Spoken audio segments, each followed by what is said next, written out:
Gold monetisation scheme తెచ్చింది ఇంతకుముందు ఎందుకంటే, బంగారం విపరీతంగా కొంటున్నారు గాబట్టి, అయ్యా మీరు ఫిజికల్‌గా గోల్డ్ కొనొద్దు, బాండ్‌లు కొనుక్కోండి.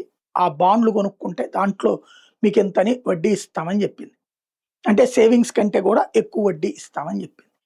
తర్వాత మీ ఇళ్లల్లో ఉన్న బంగారాన్ని గూడా తీసుకొచ్చి బ్యాంకుల్లో పెట్టమంది. భారతదేశంలో 25,000 ఆహ్, టన్నులకు సంబంధించినటువంటి బంగారం ఉంటుందని అంచనా వేస్తుంటే, పదో వంతు గూడా రాలేదు. ఒకటో వంతు లెక్కేసుకోవాలి. అంటే పబ్లిక్ ఎవరిళ్లలో వాళ్ళు బంగారం ఉంచుకోవడానికి, నగల రూపంలో ఉంచుకోవడానికే ఇష్టపడుతున్నారు. దాంతో ఈ మధ్యన మోడీ అయితే బంగారం కొనుగోళ్లు ఆపమంటే 70% కొనుగోళ్లు ఆగినియి. అయితే బంగారపు కొట్ల వాళ్ళకి, అట్లాగే బంగారపు నగల తయారీదారులకి ప్రాబ్లమ్. కాబట్టి దాని పరిష్కారం దిశగా అడుగులు వేస్తున్నారు ఒకవైపున.